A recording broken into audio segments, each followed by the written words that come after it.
What's up, everybody? It's the Sports Chasers Podcast.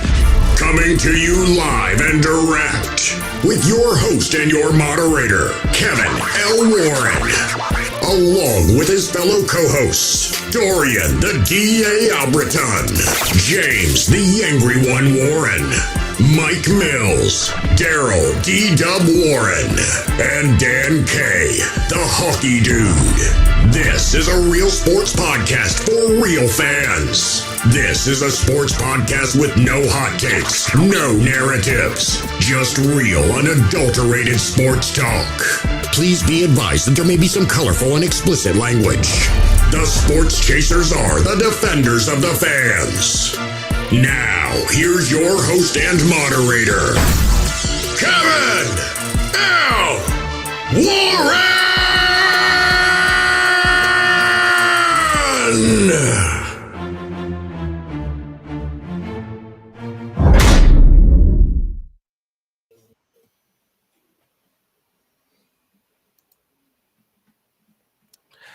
Hey, what's going on, everybody? What's happening, everybody? It's another edition of the Sports Chasers Podcast. Happy Thursday to everybody. Hope everybody's having a wonderful and great week.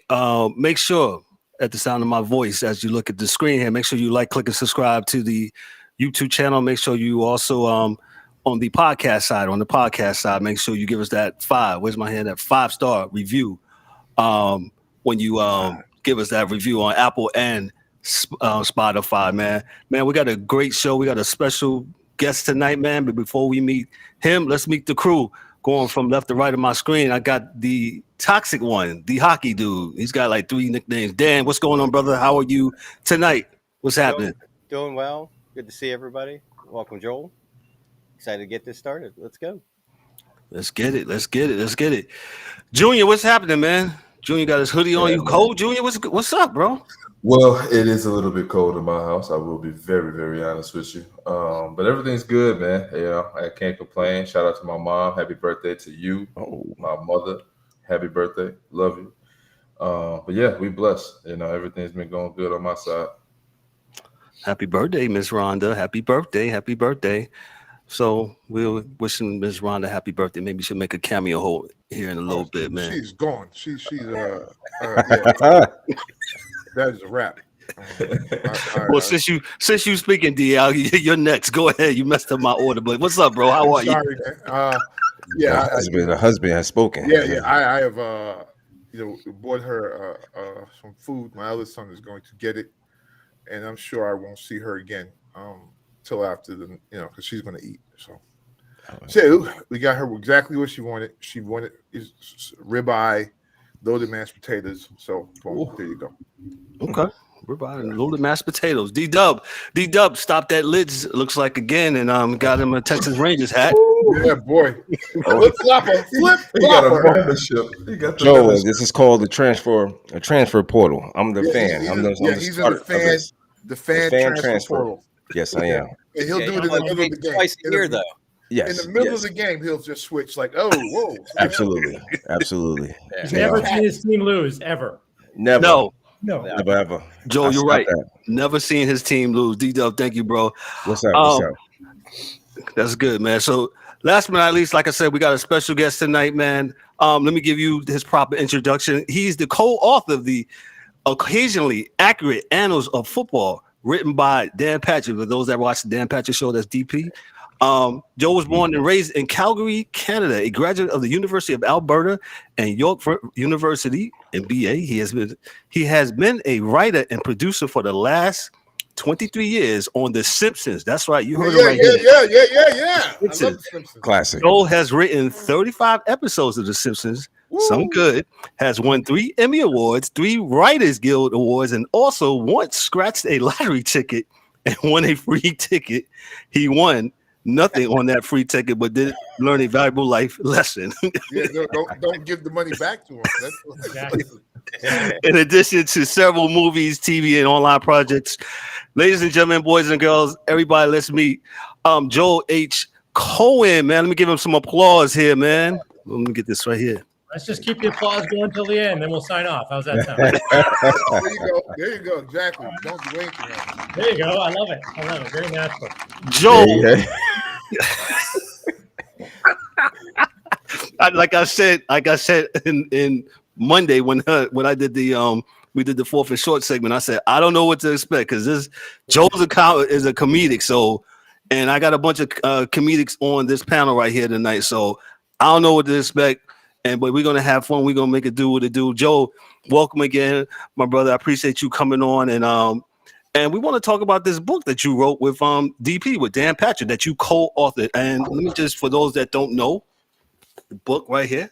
There it is. Wow. Annals of football. There you go. There The it is. Annals of football. Excuse me. That's The one occasionally. copy. I'm sorry. That's the one copy we sold. It's good to see it. Yeah, I'm on Amazon watching. How many you sell? What we got? What are we doing? I can Joe, see how did he's got the return package all ready to go in the background too. The return. Yeah.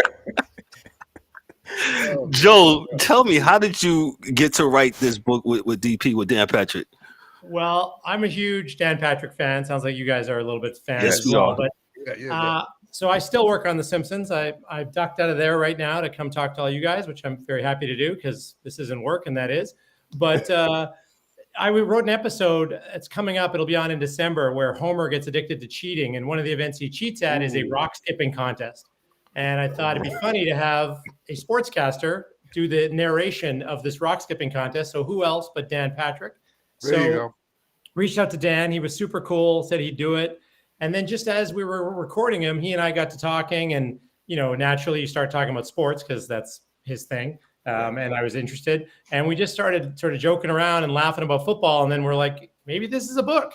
And we said, let's find out. And it is. And we're proud to say we've sold one copy. So it's all gone well. Shout out to That was Kev. it. Wax is good. Shout out to the moderator. Super cool. All great. Nah, that's pretty good, man. I see where there's a bunch of, I believe it was Adam Sandler that wrote the forward in the book, and Nice. I know that he comes on the show quite often, and he yucks it up with the Dan and the Danettes, and that's pretty cool. And I haven't gotten through all of it, but to read some of it, yeah, we talked about that. Yeah. But the concept of it, it's pretty cool how you guys really walk down, I guess, memory lane or historical lane of football. So one of the things we wanted to get through, what's the funniest thing about football to you? You know what? The NFL takes itself so seriously, and it's such a kind of a tight ass league. So it was just fun to be able to just literally make fun of it in every possible way. We talk about sort of some true, some made up trash talk, idiotic things like if you guys remember when Wes Welker gave that hilarious press conference after Rex Ryan's wife may or may not have had a foot fetish. So just like stuff like that. We talk about, some sad, but not that sad things like, there's a lot of players have been arrested. This might be breaking news to you guys, but some NFL players have been arrested, just so you know, look it up. Yeah, still. Still happening. Remember the Wizinator? Do you remember the Wizinator? Wizinator, yes. You know what that is? This guy in the Vikings, this running back named Ontario Smith, got caught at the airport with a thing you can still buy. I don't know if you guys test for your show, called the Wizinator, which is a prosthetic penis that you fill with dried urine and add water to. So when you do the drug test, it's clean urine. Come on, don't act like I'm the only one that knows. Come on, stop. Come on. Wow. Come on, guys. All right. Yeah. Hey, angels around all of our heads. Come on. You Y'all guys might be bugging. sponsored by the Wizinator. I don't know. I haven't heard it. It's in the book. Just It's all in saying. the book, man. And moment for our sponsors now. Yeah, There you exactly. go. There you go. Wizinator. So stuff like that. And then we talk about every team. I'll try to talk about like the 100 best players and some of the guys like Ontario Smith that might not have fallen in the 100 best. And talk about the history of the league. And just, it's really fun. It's not meant to, people will be informed and educated, but I hope more than anything will be entertained because it's just having fun. We talk about Kenny Stabler's diet versus Tom Brady's diet. One of them had a bacon wrapped cigarette for breakfast. See if you can get Yes. things like that. Things like that. Let me guess, Kenny. Yes, man. You're on the board. Ding, ding, ding. This guy is a winner. Meanwhile, So, go ahead. That's a question. So, Joel, like, and this is the what you just that last part, the last one with Tom Brady is like really like some of the funniest things as far as football to me, as far as the 70s were just different. Those guys were just different. Like totally. like I didn't know. Like you hear, oh yeah, I'd go in the locker room and they're smoking cigarettes. I'm like, wait, what? In the NFL locker room in the 70s, dudes like, hey, pass that Newport over here. Totally. Before next half. And I'm like, how do you run? How do you run, tackle, and play in the NFL smoking cigarettes? Like, that is absolutely crazy to me. Absolutely nuts to me. You're right. And now these guys are like machines. Like Tom Brady is obviously the closest thing we had to this like clean living football machine that just didn't put anything toxic in his body and had this obviously, I'd say, above average career. Is that a good way to describe it? Above average? Yeah. If you take away the cheating, and it's about above average. And like he's a professional football player. These other guys just felt like dudes playing football, but he was like a professional football player. Yeah. Do you have a favorite player per se, or a favorite team? I'm. This is a confession, I presume. I assume there's a lot of grief counselors listening. I grew up a Seahawks fan because where I grew up in Canada, we'd get the Seahawks games. So, but then I fell into the dark pit of like fantasy football and even some wagering. So now you can't.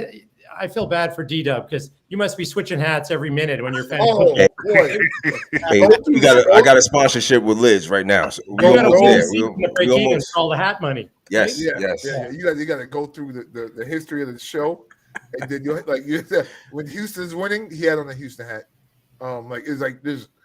He doesn't miss now. Like when the team gets hot, can't miss. He just has that hat. I'm like, wow.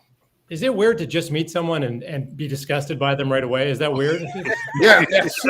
But it's okay because it's okay. I've been hated by many, so it's all right. On the list, there's probably a big party or something. I'd love to come this year. There's no doubt. Well, they say, get in line, man. Get in line. Yeah. Joe, let me dive into this. Your 3 favorite Simpson episodes that you wrote, or part of your top 3. Here's one for Dan. Dan, I'm a hockey guy myself. Grew up in Canada, Calgary, of course. So I just had an episode on in December, which was about Bart is a hockey player, but is getting pushed around on the ice. So Mo, the coach, recruits Nelson, the school bully, to be the enforcer. Mo from the bar. Mo from the bar is the coach. Mo is the coach. Yeah. So he gets this. The bartender Mo. The bartender Mo. Oh, good God. Now I'm starting to get mad at DA now too. I used to. I gotta calm down. No, it's just that I can hear the voices because I love The Simpsons. No, totally. I've been watching my whole life. I'm like, Mo is coaching, huh? Mo's coaching. So Nelson the bully becomes the enforcer, but then he goes to this place like Top Gun, but we called it Top Goon Academy, and great goons like Dave the Hammer Schultz and Tiger Williams and Stu Grimson are the instructors, the real guys. We got them as voices. Oh, that's awesome. So it's a great episode. So that's one of them. I wrote another one called Homer the Father, where Homer starts parenting Bart after watching 80 sitcoms, and Bart is selling nuclear secrets to the Chinese. And I wrote another one that's a sort of a spoof of The Departed called The Departed, which is, there's a mole in the school kind of thing. So cool. I've written lots of horrible ones too. I don't know how much time we have, but we can get into those too. We got a few more minutes. I was going to ask you about you guys proud of your predictions, some of the predictions that were made? Yeah, Kev, I was just about to get into that, but go ahead. Yeah. I mean, it's a sad story. We have made some predictions, which are shocking. We've actually predicted the 2 teams in the World Cup final. We've predicted the Super Bowl score and the combatants in the Super Bowl. But we've also gotten 968 million things wrong that no one ever talks about. When you say a lot of crap, some of it's going to come true, and that's what's happening to us, right? Gotcha. Wow, that's So, what's your take on the NFL now? I'm sorry, Kev. What's your take on the NFL now, Joel? Because I'm telling you, the officiating in the last few weeks, boy, it scares me. It's like this has got to be fixed. That's not a first down. The whole world can see it. Go ahead, Joel. Catch you off. I'm going to say Cleveland, but I might have it wrong. There was a crazy game this last weekend that there was like 9 penalties in like the last 30 seconds or something. I think it was the Cleveland game. Cleveland and Indianapolis. Yeah. Yeah. It's like the chain game. Why watch the game? Let's just have the ref come on camera and tell us who won. It was it's nuts. It's nuts. And yet we watch. Yeah, I'm thinking what's it called? The mob, or like they're making phone calls for the betting in the hey, that's not a first down over there, all right? We've never had this much technology available and some of it being used, and yet still there's so much human error, right? Yeah, totally agree. Yeah, if like you said, they're supposed to get it right. They go into that little booth or hood, and I'm like, what are you looking at? Why? I mean, if it took us in the stadium or at the house to look at it, be like, all right, it's what it is. Then why is it taking you guys so long? So they're watching TikTok in there, or YouTube. They're watching you guys. I don't know. They're watching something. They're not watching replay. Well, I need them to like, click, and subscribe. Yeah. Come on over, NFL, and bring your Taylor Swift, the Swifties, and bring all of them. Oh, man, come on, watch. They go in that booth, and Tony Soprano is sitting in there like, hey. Fourth down. Fourth down. No, it's great, but yet it's still incredibly captivating, and it's the only thing on TV that is genuinely commanding an audience, a huge audience. So as much as we all argue about it, hate it, or whatever, we're passionate about it, and everyone's watching it. It's great. What they say, the best reality TV show on the planet. I mean, that's just what it is. Totally. See, I'm back to loving D-Dub again. D-Dub, we're back. Hey, we good, Joe. For now, it's not going to last, but let's enjoy this moment. Yeah. We know. I might switch this hat in the You got a Family Guy hat you want to put on? I got a hat right here, right? Middle of the show. So Family Guy hat. That fan transfer portal that Daryl's in now. So yes, sir. He'll in the middle of the game. I'm out. All right. So, Joe, let me ask you this: what is your ideal of perfect happiness? Wow. I thought it was this, but then D-Dub's sort of ruining that for me. This was paradise, and then this whole D-Dub incident happened. Dan, my idea of happiness, I don't know, like, I'll say this, it's just on the theme, but like if you're watching a great game, forget about the sport, hockey, baseball, basketball, whatever, and it's great, there's nothing like that moment where you're like, I'm experiencing this thing live. If you're there, even better. But even on TV, I don't know if it's perfect happiness, but that's pretty solid, just being completely swept up in the last few minutes or the last few seconds of something that is incredibly captivating and athletic and everything else. That's pretty good for me as a fan. As a writer who's behind the scenes, when you write things and when you write for The Simpsons and when you write for other things, how do you translate that to I guess I want to say not translate, but how do you transfer that off to where your viewers and they'll be able to enjoy it? How do you get that out? How do you get, I guess, the creative juices flowing? Not trying to give away no trade secrets, but for you. I wish I had some trade secrets, man. No, the truth is there's a ton of people behind the scenes. Forget about the literally probably 100 animators and our, say 10, 15 actors. There's 20 writers. So, if somebody sucks, let's not me. Let's say me, because this is hypothetical. It's possible that in some world I could suck, but there's always 19 other people that are pitching jokes, pitching story ideas, and it's just that collaborative effort that's kind of pushing the ball forward. So, when you watch any TV show, or particularly The Simpsons, the credits, they almost run like you've got to bed and the credits are still running of the number of writers and producers on the show. But we have, like I said, 20 writers and a bunch of people weighing in on every episode. So it really is a giant group effort to make anything good happen. Maybe we got an episode idea for D-Dub, call it the hat switcher. I like that. And then he develops it. We don't know who it is. And then we notice a rash on his forehead from all the switches, right? That gives it away. Telltale rash, D-Dub. Make sure you have me in the Knicks hat, a Knicks hat, because that's no for the first 5 seconds, and then we'll just change. We'll rotate, right? Yeah, that'll go to the Yankees. No. Anytime it cuts back to him, it's a new hat. Like he's throughout the whole episode. It cuts back. It's like, when is he changing the hat? You gotta get a hat with with an LED screen where you can just click a button. Hey, I think we got something, Kev. There we go. Right there. The logo just switches like The logo switch. Yeah, totally. Joe, I'll give you my number off here so we can get D-Dub if you need his voiceover, man. Oh yeah, totally. The book is the loss leader for the LED hats. Really, The LED that's the real hats. business I'm in. Yeah. Oh man, this is having a blast. Let me go ahead. I'm sorry, D. Hey Joel, I want to ask you another question, man. All right, man. Bring it. I'm not This afraid. season- Think I'm this afraid? season- I'm not afraid. No, you shouldn't be. I mean, you probably got a lot of the NHL this season. Yeah. Mm-hmm. What do you see? What like kind of Bedard? The dudes out there with the Avalanche. The Phoenix Avalanche are great. Obviously, Detroit is having a resurgence. I'm a Flames fan, and I've already given up the season already. Our Rangers beat you the other night. Yes. Even if the Flames limp into the playoffs, we know they're not going to win the cup. I'm a Leafs fan just because they're the most pathetic thing in sports these days, right? Oh, Dan is about to get mad for real now. Hey, Dan. I'm going to text you my address. Let's meet outside. Are you a Leafs fan, Dan? I'll bring you a replica of the cup. Yeah, I've seen it. The Hockey Hall of Fame is in Toronto just so people in Toronto can see the Stanley Cup. That's why. But I still am a Leafs fan, and they always they tempt you so much, and then they find a way to break your heart in a new way. So I don't know. Sort of like my Knicks. Yeah. Yeah, the Knicks are good, right? Say that again, Joe? The Knicks are better, right? Yes, better. Not great, but not great. Better not enough to win the. Yeah, they're good, just not good enough. Yeah, win the conference. That's all. Yeah. I'm an optimistic fan, if that's a such thing. Hey. I'm going to allow it. Yeah. Oh well. Well, thank you. Yeah. Appreciate you. Appreciate it. Oh man, we are having a blast, man. We're having a blast here with Joel Cohen, and he has written the book, The Occasionally Accurate Annals of Football. I got it right here. That one copy that they said. Oh, we got two copies that was sold. This one's not sold. Oh, okay.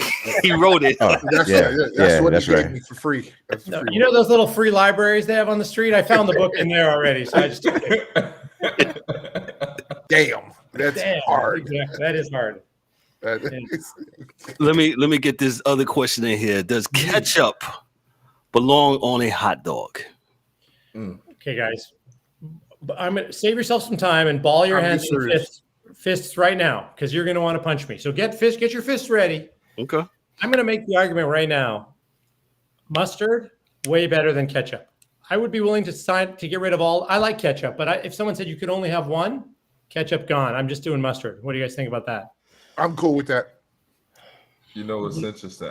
I used to be a ketchup guy, but my wife from Chicago, so she doesn't allow ketchup on hot dogs. Wow. But, yeah, I thought you was gonna say she doesn't allow ketchup in the house. I was like, geez. No. She ain't got that much. You ever drive out to the household, right? But now look, mustard on a hot dog. Dorian, you ever rent a hotel room in Tampa or something and get some ketchup and put it on the hot dog and just have a guilty weekend? No, nothing like that. Not anymore, This is a bro. guilty I don't weekend. like the Guilty weekend. He said a guilty weekend. Not anymore, man. I ain't gonna lie. All right. It really doesn't taste as good. I'm all mustard all the way. Look, Yeah, I'm a mustard guy on a hot dog for there you real. go. You're gonna have to disagree on this one. It's No. ketchup all day here. Yeah, I'm going to push back. I'm a ketchup guy. Yes, there's. In fact, I need to go to the store right now and get some ketchup. D-Dub, you got a ketchup hat? Matter of fact, hold on. Oh boy, I didn't want that. Hey, I'm mad that Pittsburgh changed from Heinz Field and went to. That was a hard day for you. That was a tough day. Yes. It's still Heinz Field. Is it still? Oh yeah, well to the. Yeah, to the Penguin, to the Pittsburgh Steelers fan up there. Yeah, it's still Heinz Field. What is it called? Aqua. They put something Some up foot disease or something. That's what it sounds like. Yeah. Well, we got crypto.com or whatever here in LA. I challenge that. I just Oh, that's- present that as the dumbest name for any arena anywhere. Yes. Is it crypto now? Or didn't they change it? It's changed. So what used to be Staples is now crypto.com arena. Oh, okay. Is that right? Yeah. Crypto's about to crash. I think What it's still the happened with Staples. crypto? Maybe we just old school. What it's still the happened Staples Center. when the crypto dollars just go down? Well, they do like how they did here in South Florida with the the AAA arena. What is it? Forex? I don't know what it was. Well, whatever it was, they crashed and it's gone. And What's the name now? Oh, I don't know. I don't know. I'm not a Heat fan. It's I'm not sorry. I'm a porridge. Knicks fan. It's problematic. Problematic. Yeah, yes. Oh yeah, yes. well, Yeah. you got money, you can condiment your stadium if you want, if you're rich. So, Oh, I mean, they named bowls after like the Duke Mayo Bowl in Charlotte. yeah, mayonnaise, yeah. bowl. Yeah, the I don't- Greenland I don't- Weed Eater Bowl or something, right? Yeah, oh man, it's crazy. Yeah. They're just Oh, giving the name, Joe. that's right up DA's alley. DA be just naming bowls. I don't know what he. Where's Yeah. the Sports Chasers Bowl going to be at this year, guys? The Chasers box. Yo, sounds good. Let's speak Sounds that. good. Yeah. Just bring all the endorsements, and we'll definitely be down for the Sports Chasers Bowl wherever it might be. You guys got Wisnator money. You can do whatever you want, right? Hey, Jerry Richardson Stadium, whatever you want to bring it. Do it. Resonator money. Yeah. Joe, before you get out of here, since we're talking about sports, any baseball? You baseball guy? Do you watch it? You know what? I'm like I said, Canada. So I was a Blue Jays fan forever. I lived in Toronto when they won the World Series in '92 and '94. I'm going to say. But then I moved to LA and I got sucked in. I became a Dodgers fan, and I've seen them just lose the World Series. I was there when they lost the World Series. I missed when they won it, and then this year, huge, obviously blowout disappointment. So I'm having a hard time getting into the World Series even at all. But I will say, D-Dub, I'm bringing it back together. I'm bringing it home. This is a happy ending. This is the happy ending in our arc. There you go. I am a Rangers fan because I don't know, the Diamondbacks just feel. I don't want the Diamondbacks to win anything. Just feels gross. The Diamondbacks win. It just feels gross. Yeah, so I agree. So like, I don't love the Rangers, but Max Scherzer, I like him, right? So Rangers win one. Yeah. Yeah. I'm pretty sure the Mets fans love Scherzer right They about say now. big stepper, big step in Texas. We like Texas. You got a prediction for us? I know baseball pretty well, so I'm going to say the Rangers in 9. No, I don't know. Wow. I don't know the odds. Who's favored? Do we even know who's favored? I believe Texas is the Rangers is favorite. Yeah, are they calling a number of games? I say 6.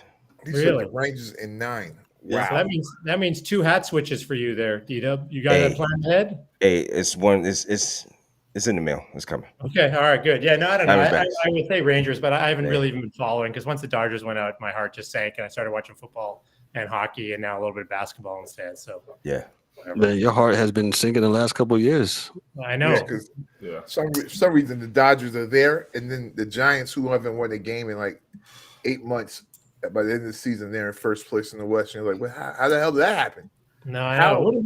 What if the Orioles won? Wouldn't that be a great story if it was the Orioles, right? But that didn't happen either. No. I got that hat too, Joe. No, I have no doubt. I have no doubt. I got that hat too. I'm ready. I was ready for this. This year I was ready. All right, good. I respect, man. Hey, bro. Yep. Now, I'm If you going to fail keep to this prepare, one you for, prepare to fail. You got your Reds hat. There you go. for Yeah, a few years from now. I'm going to wear the Reds hat. So, Okay. because I think 2-3 years from now, they're going to be absolutely positively great in a year or two. So you bought the hat now while the prices are Yes. low. Yes. Like Price Christmas decorations in February. Very There smart. you go. Exactly. yeah. Today's prices ain't what's the saying? Today's prices ain't tomorrow. Price is not today's Not tomorrow's price. Yeah, it's today's I price, don't not know. tomorrow's price. Something like that. I mean, I'm kind of constant with one hat. I don't have a hat on, but the Sports Chasers hat. We have one hat. Joel, he'll sometimes even switch to Sports Chasers, and he better not put on another podcast hat though. No. Yeah. That means you guys are winning at that moment, though. That's Yes, that's exactly. it is. Right? And when he takes it sir. off, it's like, oh God, we're done. We're done. He No, takes sir. the hat. He took the hat off. He took Some it guys off. go to Sports Center for the news, the newspaper. Me, I go to D-Dub's forehead. That's where I There get all my standings, everything else. It's all there. There you go. Everything I need to know. Stock prices, it's all everything. Oh man, D-Dub was on it. Day trading. listen, we have had a blast, Joel. Thank you so much for Yeah. coming through, Yes. ladies and gentlemen, boys and girls. Make sure you pick up this book, man. The Occasional Accurate Annals of Football, written, co-authored by Mr. Joel Cohen himself and Dan Patrick of the Dan Patrick Show, man. Joel, let me give you some more applause, bro. Thank you so much. Yes, sir. Thank you guys. Joel, we'll have to have you back, man. We'll have to have you back, man. Thank you so much, man. I really appreciate you, man, coming through and Absolutely. yucking it up with us. Like I said, we was gonna have fun with this, and this cast of characters, they didn't disappoint. So let me give you some more applause here. Oh my God. Double applause. This is something. Thank you, guys. It was a lot of fun, and I appreciate even having me on. So thank you. Thank you for your Thank time. you. Yes, Thank you, Joel. Appreciate you. He's Take Joel care. Cohen, man. Thank you so much, Joe. We'll see you. Take care, Appreciate guys. it. Be careful, know. man. Bye, Bless guys. Man, what a fun segment, man. That was really fun, man. Him, Joel, hanging out with us, man, and talking about his book and just talking a little bit about life and yucking it up with us, man. We, just had a really good time with that, man. So Yo, I can see us as a Simpsons 100%. It's all of Denzel has to do my voice. So there's a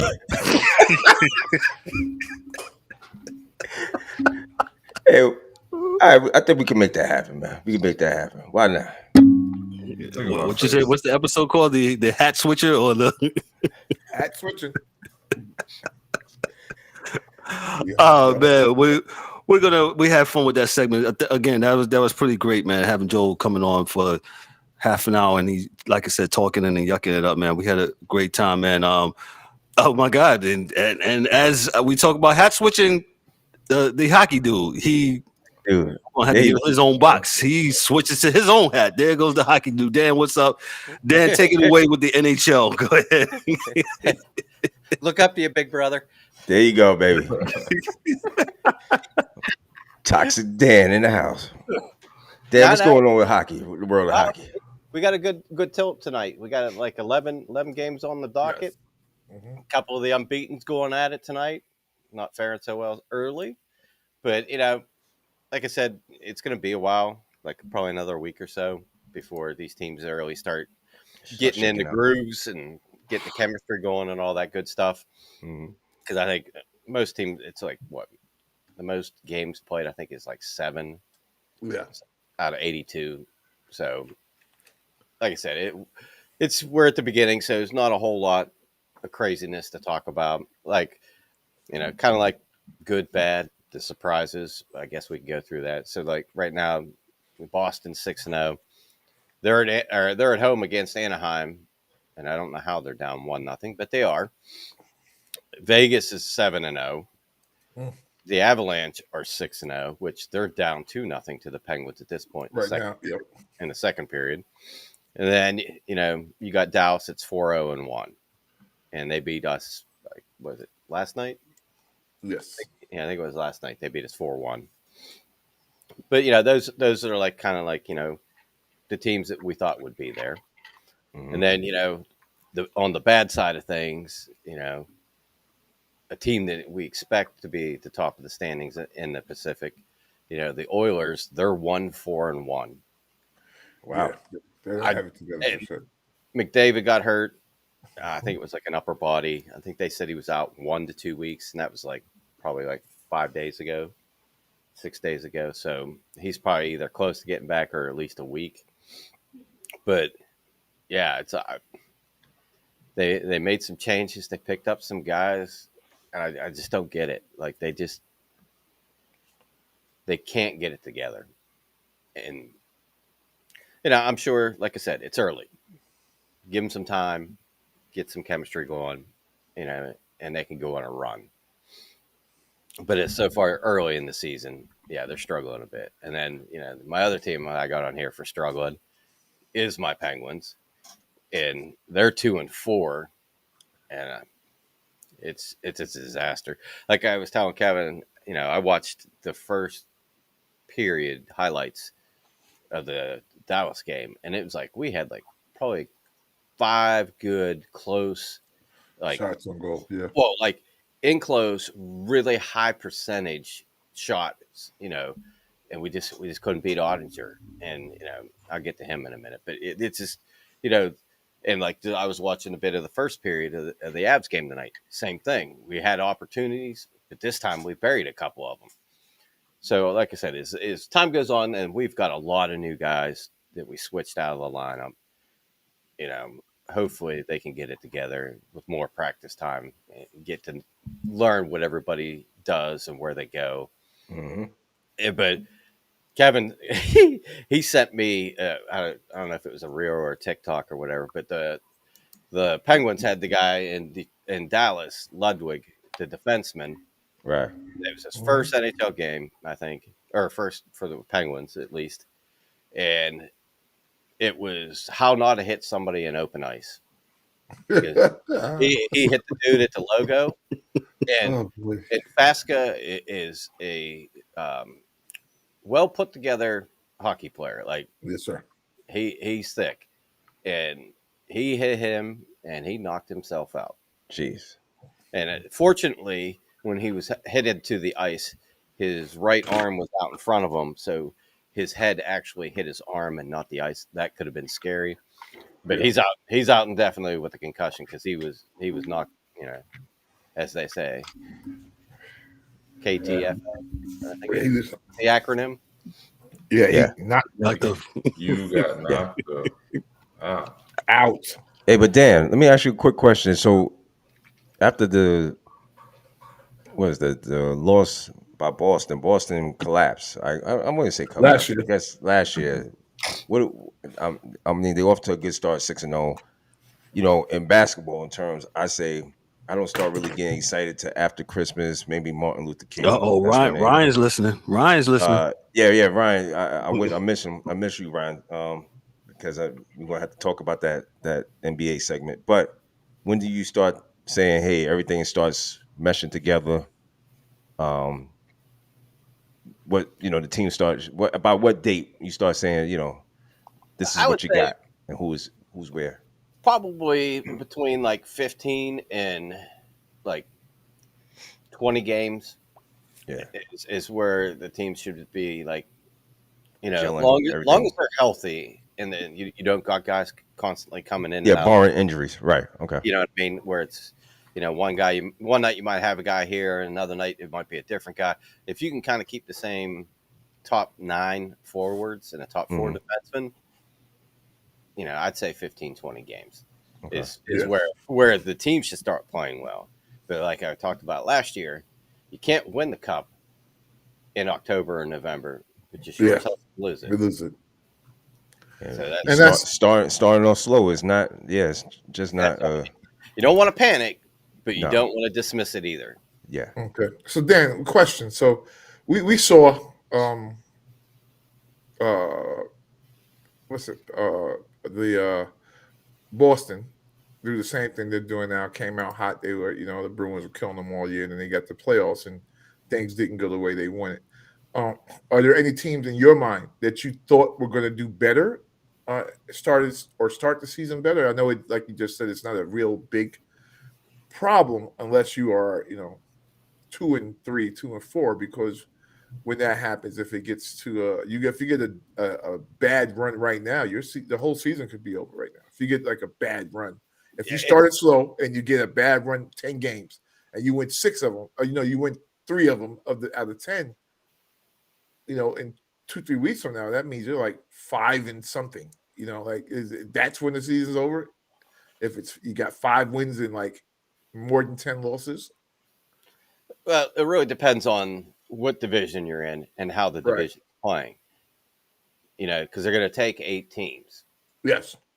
So you just got to figure out, because you got your top 2, Right. or actually it's the top 3 in each division, and then the 2 best out of the conference, or the last 2. Yeah. So like, you may have like Carolina in one and Boston in the other is your number 1 teams, and then like Toronto, Pittsburgh, second, and then Florida and whoever. But then those last 2 teams, you just got to be better than the other teams that are left. Yeah. So you could get 2, like last year, there was more teams from the Atlantic because they were better than the Boston side of things. So, or the Metro had more. Metro. Yeah, it had more than the Atlantic. But that's what I said. So, like back, I guess probably when I started watching hockey as a kid, it was plain as day. You win, you get 2 points. If you lose, you don't get any points, and if you Yeah. tie, you don't get any points. Right. And then now it's like the 3-point game. You could get to 2 points for the win or whatever, but the other team, if they get it to overtime and nobody wins in overtime, it goes to a shootout, they get a point. Right. So that's why I say, like, now it's so harder to make up ground. If you lose, Because it all depends on the schedule, who you're playing. Because if you're playing the team you're trying to catch, if you beat them, it's great. If you lose to them, it's a 4-point game. You know what I mean? Mm. So now you could have been 2 points closer, but now you're 4 away. 4 or 3. Yeah.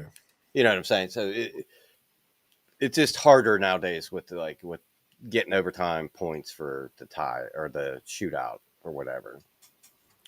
So, are there any players that you see? And it's early, so everything has the caveat of it's a early, less than 10 games for everybody. I think you said 7. That's about right there, based on what my looking at it. But are there any players that have come out on fire that you're like, wow, this kid is good, or that guy's good, or what the heck happened to this guy? And it's early. That's the caveat, but any surprises as far as players this season? Well, let me just with the bad. I was going to say the Kraken in Carolina, 2 playoff teams last year. Yeah. They're struggling a little bit. They're actually playing tonight in Carolina. The Kraken are up 2-1. But then, my surprises, I had Detroit. Right. They're 5-1-1. They're playing really well. And then you had Columbus. Now, granted, they're 3-2-1, but the way they were last year, they're playing much better. And then they're up on Montreal right now, 2-1. I would say them. And then Vancouver. Vancouver kind of sputtered the second half of last season, talk about shipping everybody out. And they really didn't move a whole lot of people. They kept most of the core. And, they're 4-2 now, so that would be my other surprise team. Now, as far as players, they're not surprises, but Jack Hughes from the Devils is just lighting it up. He's got 17 points already. The guy's all over the ice. He plays a ton of minutes. This is Hughes is second or third year? I'm sorry. No. It might be his third. I think it's his third. But then it also say the other one, it kind of goes in tandem with my surprises of Detroit. Well, you got Dylan Larkin, that's, the perennial pro that's been there, they're all forever, it seems like. But him and DeBrincat, that they got, went from Chicago, I think, to the Senators, and he went back to his hometown, Detroit. Larkin's got 14 points. DeBrincat's got 13, and to tie into that with the goalies, Reamer's playing well with he's got a 1 goal against average. So, they're a surprise, kind of, because Stevie Y's got him playing great. Yzerman quietly is putting the pieces together. And if you know anything about when he played, those Detroit teams were awesome. Stevie Yzerman, yes. Yzerman was the truth. They stopped the game and just fought one time. So, yeah. We're not playing. We're going to fight now. And, like I said, I have faith in him as a GM, as the way he was as a player, and understanding the game, that it was going to take him a little while, but they've kind of molded and got the pieces that they need. I mean, there might be a year off. I mean, this year could be the year that they continue this wave and make the playoffs and make some noise. I don't know. Well, they're starting off good now. Yeah, that's what I'm saying. That's what they could ride this wave, and get themselves into the playoffs. And, once you get there, anything can happen. We've seen that with Florida last year. Yep. And that's to D-Dub's point of Boston collapsing. Nah, Boston didn't collapse. And I don't really, like Joel was saying that, earlier about Toronto collapsing. No, they didn't. They got bullied. No. You don't say Florida just came in and said we're winning. Florida just caught them. They didn't collapse. No, absolutely. I'm taking. They just got caught. Yeah. Give me your milk. I'm out of here. Yeah, basically that's exactly what happened. Give me your milk. Yes, that's exactly. Give me your Twinkies and shut the shut the what up. Yeah, and that's kind of the thing. It's that's why I say like Detroit, they could get to the playoffs, and the way they're playing, if they can keep it up, and do the same thing where you just go in and just you want it more. Like sometimes, like Toronto, talent wise, off the charts. Yeah. Desire wise and want and competitiveness, maybe not so high. So with that situation, and now it's funny. Hockey has the weirdest, to me, trade, dates and how they do the trade. So, using your example, good young team, and they need a vet to come in and kind of, I guess, reorganize what they're doing and maybe put some pressure, I guess, on the rest of the team to say, listen, man, we need you guys to do this and do that. So, and it's early still, but are there any players in the trade in the deadline or in trades that you're thinking, Dan, that this team would be better if they had this guy? I mean, right now, really, you don't want to rattle the bus, Right. rattle the cages here, because like they got Cider, they got Petrie, they got Olimata, they got Shane Gostisbehere. So they're not all like all stars, Yeah. and they got Wallman too. But they're solid D. Like probably Cider's probably one of your top dudes, and probably Petrie for offensive wise. But like they got a good core D, and then they have a good mix of. And they got Sherratt too. I forgot about him, but you got a good mix of like not old veterans, but guys that have experience in the league. That 5 to 10 year range. I mean, they got Comfort from Colorado, and Andrew Kopp. They got DeBrincat. Let's see who else. Justin Hull. I think he was on Toronto. Ville Husso as a backup goalie. Let's see who else. They got David Perron, who's been around. And then they got Rasmussen and Raymond, some young kids. So I mean, Stevie knows what he's doing. Yeah. Yes. So he's got probably a guy or two that's a mentor helping the younger guys at each of the positions, like forward, D, goaltenders, whatever. So like, unless somebody gets hurt and they have a gaping hole in their game, I don't foresee them doing a whole lot. Right. Unless it's to the point where they think they can go far, and then maybe they bring in a veteran that can score. Help them out on the power play, or bring somebody in maybe they're struggling on their penalty kill, and you can get a guy that blocks everything. That the time will tell on those things. But as of right now, I just roll with what I got. Gotcha. It looks it's going to be an interesting season from what I've seen thus far. So we got a bunch of new teams in there. Like Montreal was actually playing a little bit decent. I was watching Montreal the other night against what was they playing? But like I said, they've been is awful a good word, adjective to use? Let me. What's going on with Arizona? I've been trying to get. I'm trying to get some dudes on from the Valley of the Sun to talk about this situation. But what's going on with the arena thing? Is it still the same thing? What's going on? I haven't seen anything new at all about where they're going to play hockey. They're going to play in my backyard. They're back there now doing it. It's probably bigger than.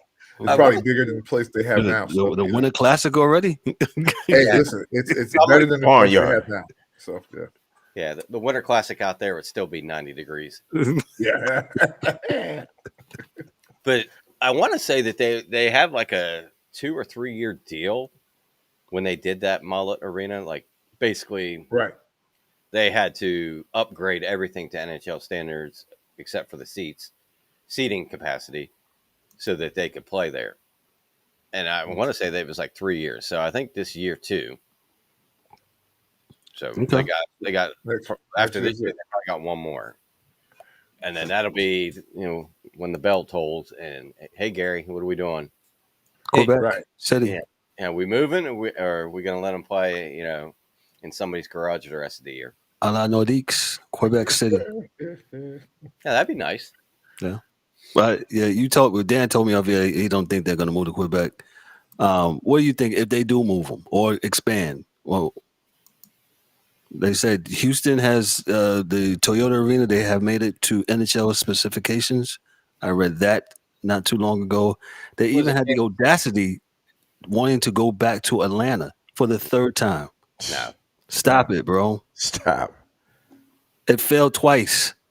One team moved to Calgary, Joel's team. Then the next time they moved back to not back to Winnipeg, but they created another franchise in Winnipeg. Atlanta doesn't want hockey. Sorry. Yeah. Atlanta don't even want the Falcons. And nor should they get it. And nor should they get it. Nor should they get it. Come on, man. That experiment, we have tried that. It Twice. don't work. It doesn't work. So I mean, come on. What are If we you've doing? ever been to Atlanta, it's a very transient city. Yeah. And I said that about the Falcons. No, they love the Falcons. They barely go watch the Hawks.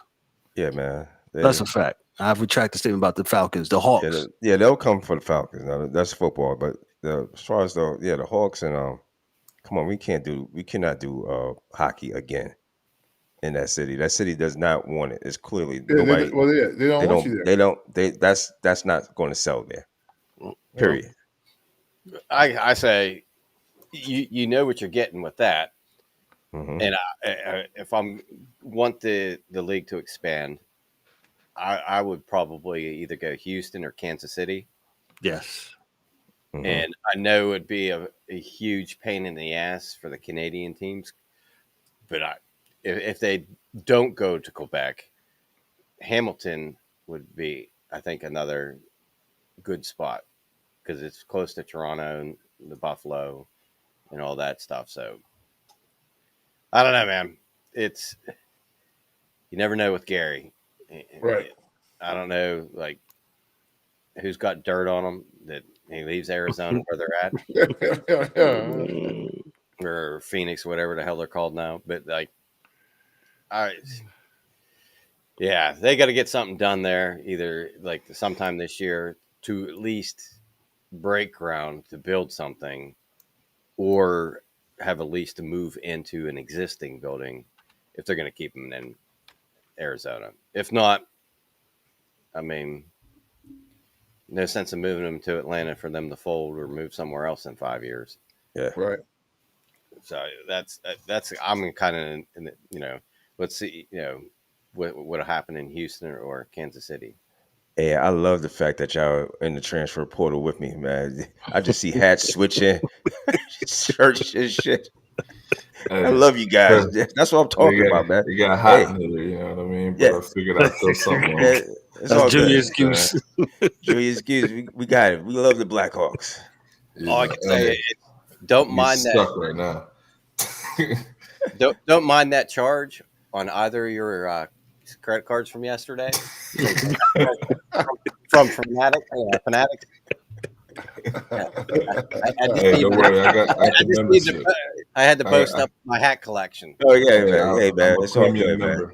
I'm a premium member. Don't worry, I get credit for it. So go ahead. There you go. Your thing.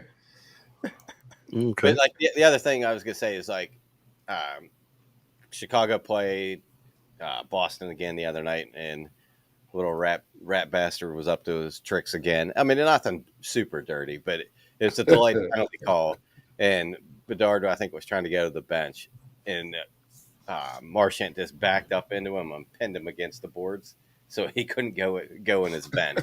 And I'm like, he's got to figure it out. Like, bullies. If he's just gonna stand there and be like, okay, I'm just gonna sit here until he gets bored of me, and then I'll move. He's gonna get a lot of that all year long. Like that's where I know he's young, but if I'm him and that dude's doing that, and I'm trying to get off the ice or whatever, I'm just gonna give him a little rabbit punch in the back of the head. Oh, believe me, Dad. He's gonna figure this out. I mean, they all do. That, and like, I'd like to see Foligno, you don't have to go out and just beat the shit out of Marchant for doing something like that. But I'd like to see him if he's on the ice at the same time he is. Well, Put him into the glass, and just kind of whisper in his ears, like, leave my buddy alone, or I'm coming back. Yeah, man. There you go. You There you go. Just, Goon squad. Goon. Goons. Spread the word a little bit, like, don't be touching our star. Yeah. Goon squad. gotcha. Anything else, Dan, on the inning show hockey? I mean, that's besides oh yeah,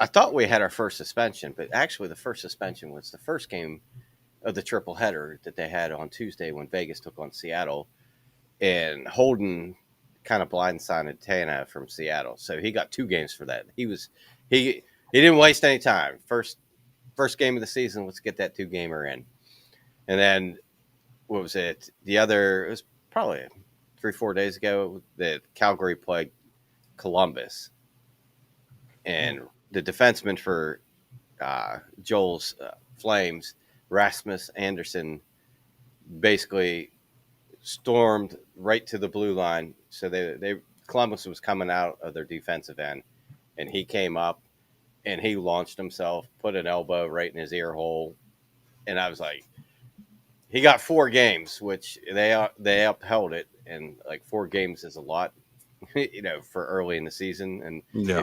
If you don't have, a history of getting suspended, 4 games is kind of a lot, but it was well deserved. I mean, like, he literally tried to, like, it was one of those Pez dispensers, like he was trying to pop his head up. Pez dispenser. Yeah, it was like when I saw the video of him, like, he's getting suspended. I didn't think 4 games. I figured he'd get 2 or 3 at best. But yeah, he lit him up. Yeah, they're trying to put the hammer down. So, they suspend these guys for a little bit longer now than probably during the season. We hope that, when they think about doing something crazy. But that doesn't really work to me, because even when they get suspended, so like for Kevin and D and you, Dan, if there's a dude that, every 3 months he's in the courtroom again, and he's again – I understand what you're saying, but we have to figure out a way to keep these dudes on the ice, man. So, 4 games is a lot. Yeah, definitely that season. He's Dan K. He's our hockey dude. Dan, thank you so much for bringing the noise and the heat when it comes to the NHL and all things hockey. Appreciate you. Let me move on to Major League Baseball. We got the World Series set. A lot of would be surprising to most. Well, not to most. Texas was good all year, and then they had that lull near the end of the year. Yeah, after they got tired. They got tired. They beat the Orioles, who Orioles won 102 plus games. Then they went on to who else did they? Then they played Texas and Houston, hooked up here in the League Championship Series, the American League Championship Series. And shout out to Texas, man. I actually thought the Astros was going to win that series. Man. So did Ryan. So did Ryan.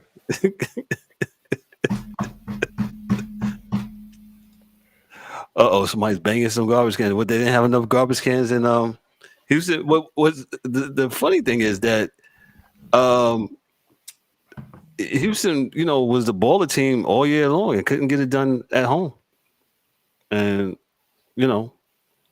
shout out to the Texas Rangers. My man who had a phenomenal season, and I stand to be corrected last week when Ryan, was talking about his precious Houston Astros, and what about the what's my man's name? The guy that's hit so many home runs. I can't think of his name because I'm Altuve? not. No, not Altuve for the Rangers. Garcia. Oh, the yes, Rangers. Garcia. Yeah. Go ahead, D. You was going to say something. Now, go ahead. I'm gonna let you finish then, because I guess I was truly surprised by yes, Texas is a good team. Yes, they've been good all year, right? But you always have that thing. Oh well, shoot, Houston, it doesn't matter. They could be playing like angels or something. Now, when I mean angels, I mean like wings on their back angels. And Houston will find a way to win. it not happening this year it was a surprise. It was a surprise because they hit the ball against Texas. You know, they not like they didn't hit. It's just they didn't have enough. So that boy Adola showed up, man. Garcia, he played well though for him. So I mean, I don't think what did he hit like 2 homers in the last game. yeah, Yes. Yeah, 2 home runs and yep. that's Sure crazy. did. One right down the foul pole, the right field foul pole. Man, to hear his story, like I heard his story the other night in Game 6, how he was designated for assignment, and if you don't know in Major League Baseball, what does that really mean? It's a fancy word for saying that you got cut. Yeah, pretty much. And so he got designated for assignment with Texas. Went to St. Louis, signed with the Cardinals. Didn't make it. They sent him back down to Double-A, I believe. Where then he was until cut, and then he went back. Texas picked him up again. The Rangers picked him up again, and he just started figuring some stuff out. He's 30 years old. Started figuring some stuff out, and he had a humongous series against the World Championship Astros. Sad thing about the Astros that it was sad to me. Not sad to me. I'm glad he finally won. Dusty Baker, he retired on yesterday. Dusty got his ring.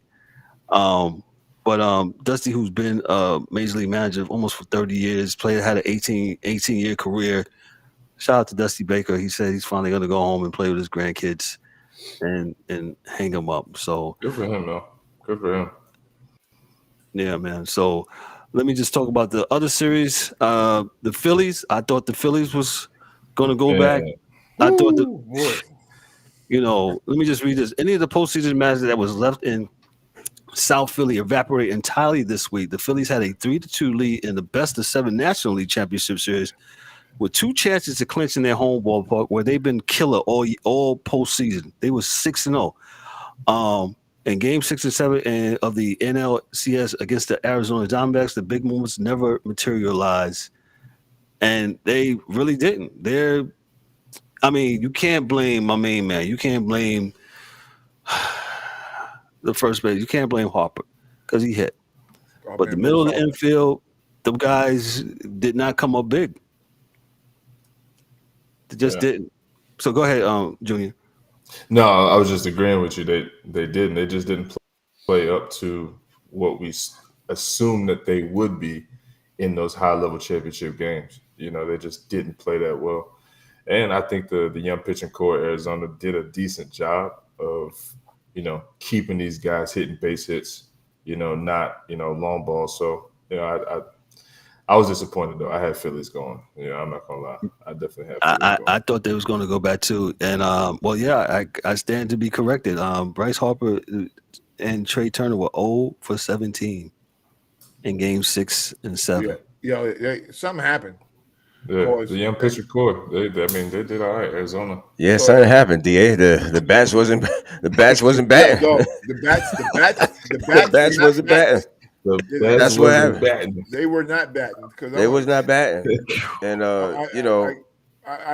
go and that hot and cold thing in baseball that kills me because I'm on the phone with Kevin. I'm in the hospital, right? So I'm on the phone, and I'm like, "Yo, Philadelphia just hit 8 home runs." And when I was like, "What the hell is going on?" Yeah, last Tuesday, 2 weeks ago. 2 weeks ago. A week ago. I said, "Dad, go look at this team. They're killing them." And next thing we know, you're out of here. So that's why I love baseball. Let me ask you guys, Kevin, especially because I know you're a big, curmudgeon about the rules. Did you see anything in this playoffs? Because we have new, rules and big bases and stuff like that. Pizza box that bases. Surprised you? Yeah, pizza boxes. And was there something there that really surprised you? Did you think it worked? How do you feel about the actual administration, I would say, of the league and the playoffs with the new rules from this season? And I think the pitch clock that made the pace of play steady. I did appreciate that. The pace of play was good. Games, if I remember correctly, they were averaging almost 230, between 235 and 245, something like that. I heard the other day. 2.5 to 2, yeah. Yeah, so that's good. The pace of play was definitely good. I thought teams were in this playoff. They were taking advantage of moving people over Yeah. and stealing bases, and going back to that, going back to baseball, of where you gotta sometimes move runners from base to One base. run. Yeah, one run. Just Yeah. move them I over. saw a whole lot more bunting going on. Yeah, man. Which is fundamentals, man. You got to bunt the person over to kind of manufacture the run, because you can't get the 3-run home run all the time. So that was one of the things I do. I don't know if I'm in love with the playoff format, and they're probably not going back. But I think Dan alluded to the other week about changing the playoff format. I think there's, for 162 games, I think there's just too many teams. So I think they need to go back to changing that to. I love Dan's proposal when he says cut the playoff teams and cut the games, but they'll never cut the games to like 140 and make it where it counts. Because if you play 162 games, right, and if you got 8 teams going, what's the purpose? What's the design of it? It almost goes to like this other league, which I wasn't going to talk about tonight, but I guess we talk about when this playing game. There's not playing game. Excuse me. This playoff tournament. Because it works against the regular season. It works. It's like it kind of it cheapens the regular season. Absolutely. So let's play 140 something games and make it put it down to 6 teams where it counts. Now some people will say, well, Baltimore should have. Well, no, Baltimore should have just played better. Sorry. Yes. Yeah. Bottom line, Baltimore absolutely should have played better. Same thing for the Braves. All this about 70 for please. Yeah, and we all talk about it. Some teams have a good season, and they get to the playoffs and they freeze. As Dan says, they piss down their own legs. So it's over. And you look at it, it's like, wow. But Baltimore is a young team. Yes, they'll be back. I think they will be back. They just got to make. They don't have to make a lot of moves, but they got to make some moves. Right? And the hardest move is for Baltimore is like, how do we get more pitching, or do we have somebody in our organization right now that's good enough to do it? But we haven't really, we haven't seen the dude. We have to look at him. But yeah, that's the hardest thing, because they hit the hell out of the ball. They will hit that ball. Now getting other teams to stop hitting the ball. Other teams, then that's what happened in the playoffs. It's pretty simple. The other team scored more than them, and I just I didn't expect it to be that way. But it is what it is. Yeah. So go ahead. These teams that won 100 games, man. I mean, it's kind of I don't know, man. It just seems it's weird, man, because we got it's 2 wild card teams. That's 2 wildcard teams, yeah. But remember, Texas was winning the American League Texas, West the whole Texas time. And then they had control. that ball, and Houston caught them. So yeah. So I don't know. Maybe this might just be a blip on the season, just one of them things that just happens, and then we always going to have something that happens in the season that we just don't like, and we need to change this. It just might be one of them things. Baseball is really reactionary. They react. But yeah, baseball is something else because of the fact that as you see, when them bats go cold, the bats go cold. Yeah, you ain't even got a bat. And and like I said, the playoffs, everything gets tight. It just gets tighter and tighter. The first team that scores at least 1 or 2 runs, arms get sweaty. That's what they say, man. That's what Eminem said, right? Yeah. Go ahead, Junior. I said just get nervous. Yeah. It's a game of failure. So a lot of times when you don't see it working for you, that mind does some awful things. Yeah, the mind does some awful things. Baseball is hard. You let the bat go. You're dude. The bat slipped out of his hand, damn near went into the crowd. So you can't piss the bed. Yeah, it's a different animal, man. That baseball is something else. Was it? I'm about to go on my bag here. Was it a failure season for the Phillies? A failure?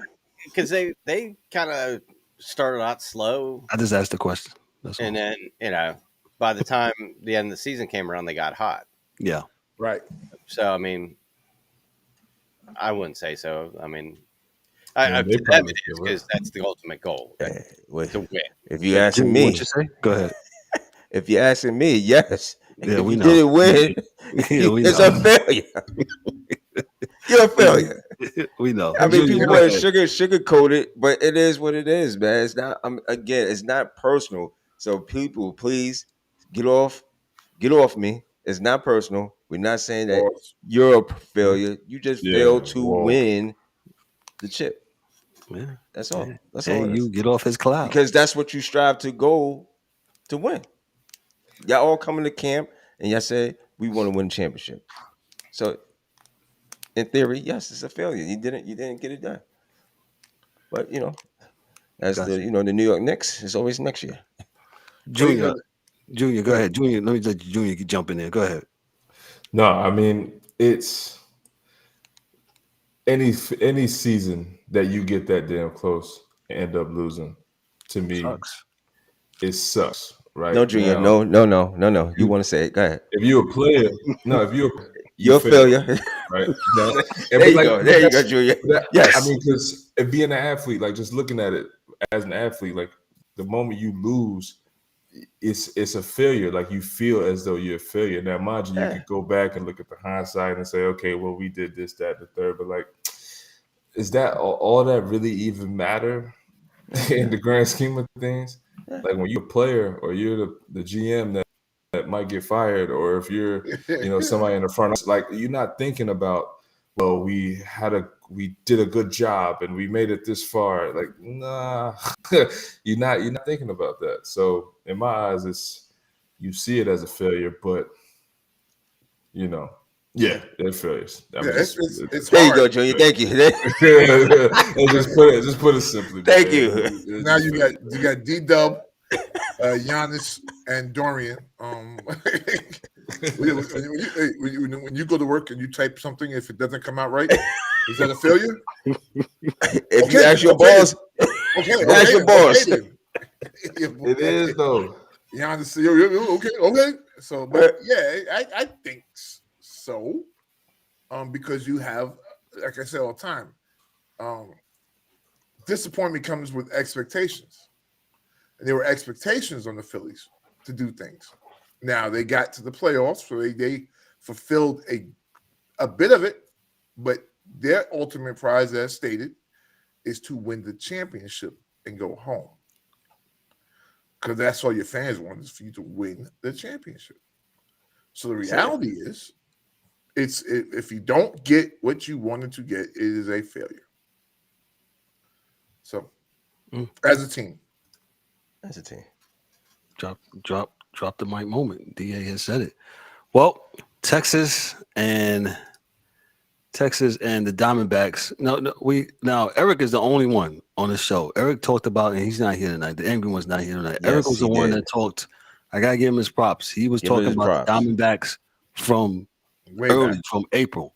Yeah, and he and mentioned the a name. young team. Go ahead, D. What was the name that he mentioned? Corbin. Yes, Corbin. Mr. Corbin. And I believe he's a rookie, right? Yep. Boy, that boy is bad, man. He's a bad man.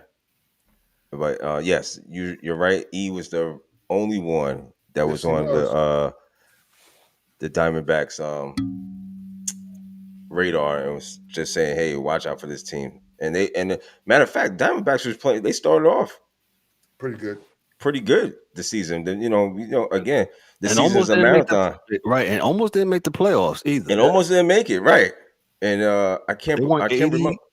Go ahead. I'm sorry. No, I can't remember what they went on a run, but yeah, they almost, because they had went back down, and wasn't as good as the season was going on. But they started off good, but mid part of the season, came back down to earth. But did enough to get in. But this is what happens, man.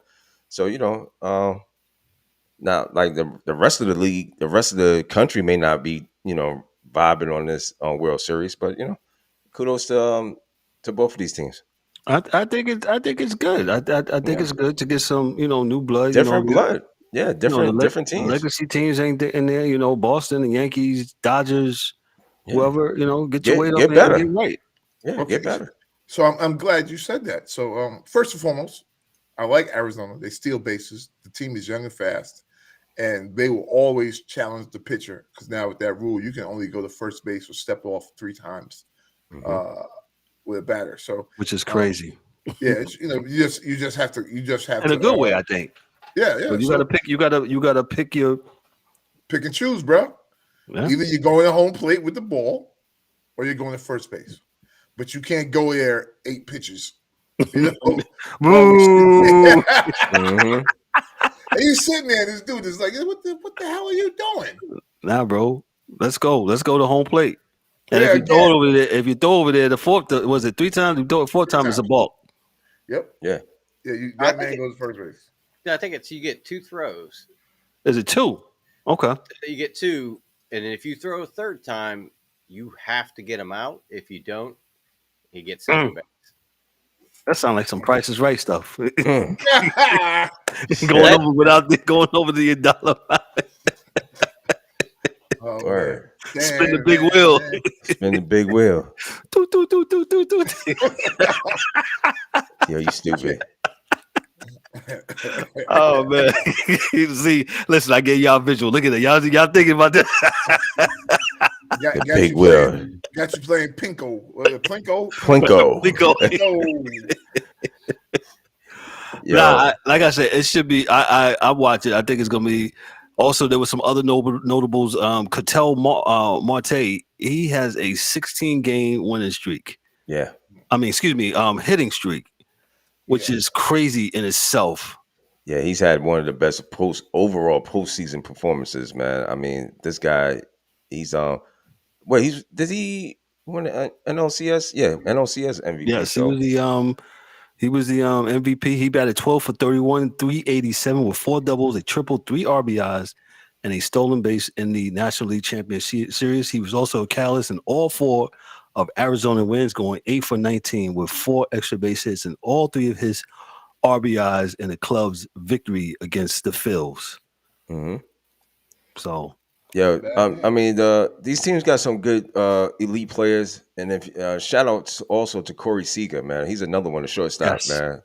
For the Rangers, man. He's solid. He is solid. Probably, Very solid. Very solid. definitely a superstar.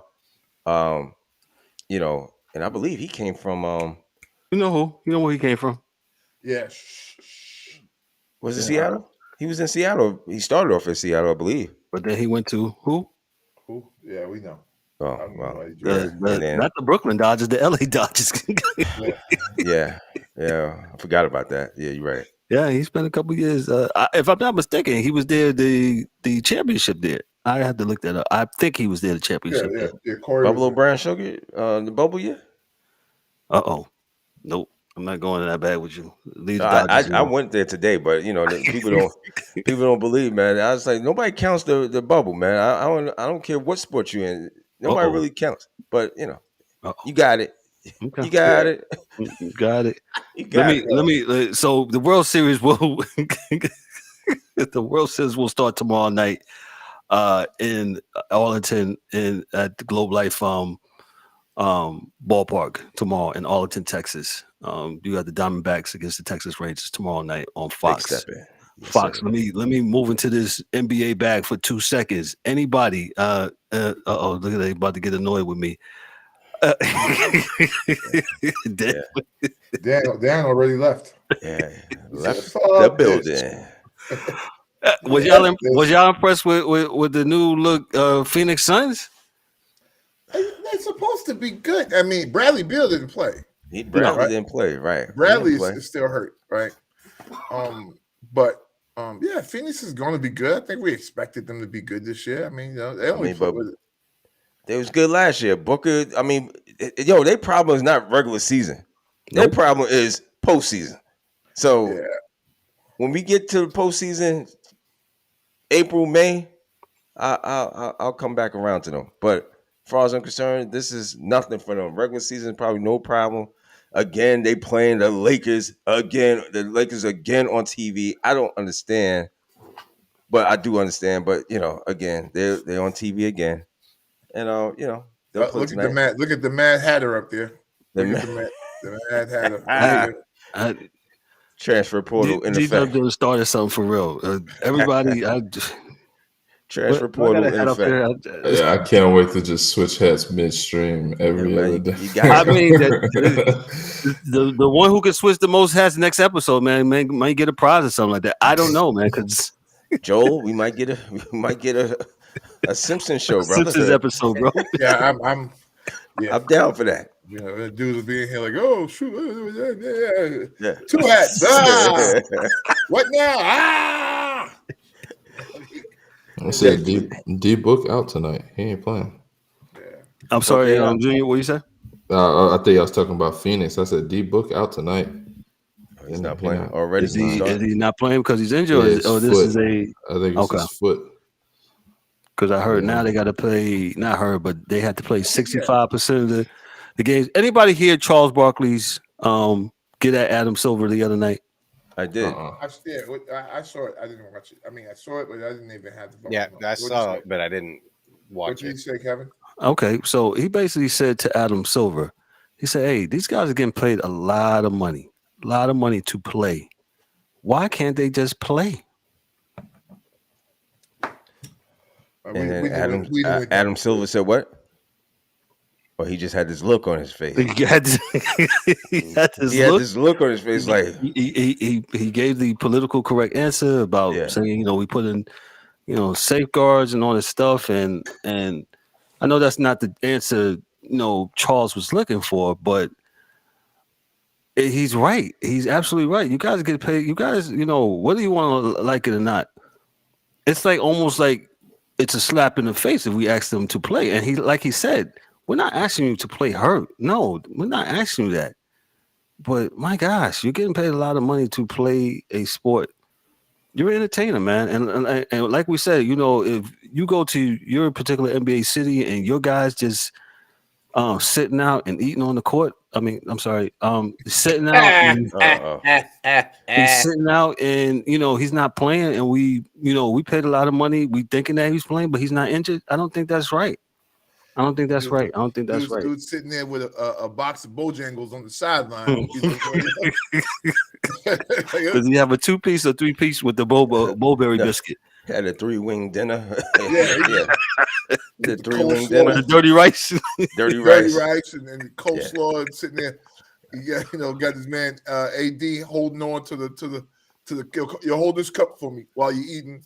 That's why that fool only had 17 points in the first half and none in the second half. I was about to say, what's that about? Real quick. I know Ryan ain't here. Ryan left. He gave him the keys, right? I gave you the keys. And I lost them. So this whole thing was supposed to this whole thing was supposed to be for him, set up for him to take over. It's not happening. I'm sorry. I stop. I mean, you gotta remember, man.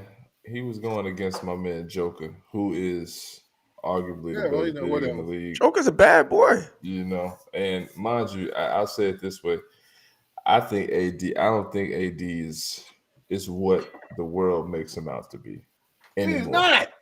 Like in any way. Like the world. I don't think it's the best version. I don't think it's the best world. version of him was when he was with. Yeah, you're right. But I think the best version of him was when he was with Boogie Cousins back in the world. Hell yeah! To me, that was the best version of Anthony Davis. And why is because he had another big he could facilitate off of. He could play the power forward. He doesn't have that no more. He can play the power forward like he wants to do. Well, what happened is he got gassed, and his mans and them gassed him. But he was never able to take over the team like he's supposed to. But that's because not him. you got somebody over your back. He never. I don't think this guy ever wanted to give the team over to him anyway. To be honest with you, I just don't think bigs can take over bigs can't do that in today's NBA, right? Like unless they're gonna make sure Wemby do it. They're gonna try to, they're gonna put a lot of guards around him that are gonna facilitate his length, and he's a true center. right? Like Right. he's a center. Like I don't think like you could talk about the Joker, but the Joker is a pass first big, whether we like it or not. Yeah, he's kind of a hybrid. Yes. He just happens definitely a to give hybrid. you 30 as well. You know, like that's the thing about him. Giannis is a power forward, but he plays bringing the ball up the floor like a guard, right? So it's a little bit different. And to AD is AD's a credit, big. right? To AD's credit, he played against him very good. Like first half he was great. I don't know what happened to him second half. But isn't that always been this issue with AD? That's his like MO, man. It's almost like, you know, he me starts tell you. off the season hot, but then all of a sudden, where did he go? Every time he goes to the ground, I cringe. I think he's going to be hurt. Yeah, 100%. He cringes. That dude falls to the ground like he got shot. Like, ah, damn! Ah! I'm telling you, Somebody man. help me, Jesus Christ, help me! And I'm like, dog, what you? What's that Eddie Murphy skit? Lord Jesus, help me, please, let me do it. He's falling all bunny falling down the steps. Lord Jesus, help me, please, help me. My shoe. Yo, man, and yeah. that's, Go ahead, real quick, Kev. I'm sorry. Apologies. No, and you I good. think that's the issue with that team, right? So if we do like a league thing, and this is too early to even really go into it like that. We did some with Ryan last week, but listen, if dudes are playing defense and playing hard, that's my only requirement for me to watch, is that I want to see you play defense with effort, right? Because it'll make your team better. Because at the end of the year, when you just try to turn the defense on because you ain't played none all year, and you get to the playoffs and you want to turn defense on, it doesn't work because you haven't been doing it. Right. The whole season, 82 games. You sit out some games. Now, I hope Adam Silver is true to his word, but this is my question for the panel. How do you enforce that? So if Dan's on my team, right, but Dan doesn't want to play, or whatever the case is, maybe they only don't want to play because they don't want Dan to meet some incentives. Whatever the reason is, if Kevin is the commissioner of the league, and I say, yo, Kev, Dan's not playing. They may not want me. I'm just saying. You say, listen, within the rules we have right now, he says, Dan, I'm the coach. Dan's not playing tonight. And you say, why? And I say, yeah, he hurt his ankle in practice. How do we enforce that rule? Because maybe Dan didn't hurt his leg in practice. He was out, smoking weed. And that's my point. And I think that's what Charles Barkley was trying to say. We wouldn't need all this if you guys just play. Just play. Yeah, but how do you enforce it? You can't. I don't think that's something arbitrary. You can't force, because how do you force his ankle, his back, things of that nature? You're not going to be able to. You're going to force them to go get you got to come to the, me and DW used to work for the Transit Authority in New York, and right? They would try to, you get sick, they would send you to the quack. What we call him, the quack doctor. Yeah. Because their doctor was because your doctor said one thing and their doctor said like say for instance, your ankle is swollen, and the TA doctor be like, no, you have a ruptured spleen, you have cancer, and all that stuff. Like, nah, dog, my ankle just hurts. But whatever. Shout out to all of you New York City Transit employees. Shout out to the RTO division and all you guys in Surface too. But you can enforce it. I don't think you can. It's all arbitrary, and So it's not a rule. And in definition, it's not a law or rule if you can't enforce it. What it is a sentence, because you don't have to enforce a sentence. But if it's a rule, a law, whatever Adam Silver wants to call it, how do you make sure you get that 65%? Oh, I got a question. Go ahead. Tell them to call Bettman. I don't know. Shit, they don't do it. No, but to the point of this is you're going to see a bunch of bogus injury reports. There you go. That they're going to sit so they can sit people. But the question I have is, what are they going to do about Harden not playing for the 76ers and not going on the road trip, and why he's not participating with the team. Well, they stopped him at the plane. Like his ID didn't work. Dan, there's an investigation as we speak. Oh, I know there is, but I'm saying, what are they going to do? What is the repercussions of that? They don't know. Because you're trying to trade him, so you don't want him to play. So you just, he's not suspended yet. It's okay. It's okay. Yeah, you know what? Out, right? Like, so how are we penalizing the owner now? Right? It's like, nah, you can't come, James. Right? That's not James saying it. He was at the plane. That's what I'm saying. Right? So how do you enforce that on the owners? Is it just now a player thing, or how are we talking? You know what I'm saying? Like, that's a good question, Dan. For real. I'll tell you how. I'll tell you how it's going to be for us. That collective bargaining agreement is coming, and they're going to lock their asses out. And all this shit is about to stop. I guarantee you. So it's got to be, if they find that the owner is making him sit against, and he wants to play, I guess that's the owner's prerogative. But at the same time, people are paying money to see him play in these other cities. Okay. Find him, find the owner. And hey, here's a thought. I mean, really, the NBA drafts, 2 rounds? Yeah. So you really want to hit him hard. Take away a draft pick. True. Yeah. Yeah, if you find an independent auditor, because they can't do it, they got to find some independent to find their findings.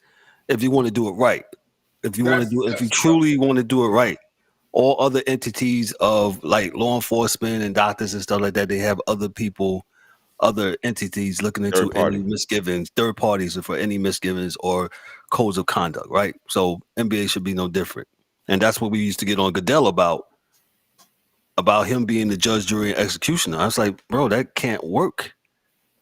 You hired the right people to help you do this. I don't need you to do it. Like Diddy, I hired you, so I ain't gotta do nothing. I hired y'all, so I ain't gotta do nothing. Yeah. Oh, Diddy got to do it. Yeah. Harlem shake it. But Let me move on real quick. D-Dub just threw something in the chat here. D-Dub, before we get on out of here tonight, boxing. What's going on with boxing real quick? D-Dub is our boxing correspondent. Hey, me and DA got to do a standalone pretty soon, a couple of weeks. Tyson Fury's fighting Francis and Ngannou. And this is again a boxer fighting an MMA star. I don't know why, because he should be fighting Alexander Usyk for undisputed. MC Usyk. If I'm not mistaken, is undisputed. But we're not getting that fight. Instead, Tyson Fury's chasing a bag, and I think it's bad. It's definitely bad for boxing because it's not, you're not promoting your sport, and you should be. Go ahead, D. Yo, me and D talk about this all the time. First and foremost, Tyson Fury, I'm taking your belt. You cannot be an active champion in the WBO, WBA, IBA, wherever the fuck you're at. Mm-hmm. You can't fight a dude from another sport while you're active. So if you are well, let's be clear, he's not in UFC no more. He doesn't have a contract with UFC. It's not. No, I'm not talking about. We get it. He's not UFC. I don't care about Ngannou because he's trying to get the bag too. Correct. But my point is that as a champion in boxing, you can't fight a dude in another sport until you retire. You can do the Mayweather thing after you're done and fight this guy and get the bag. But what I'm saying to you is you cheapen your own title by fighting someone that's not a. First off, say Ngannou is a great boxer and Mike Tyson taught him everything and he's great. The reality is, based on what we know in boxing, there is a pecking order. Supposed to be. Champ has to fight the number one contender for the belt. Mm-hmm.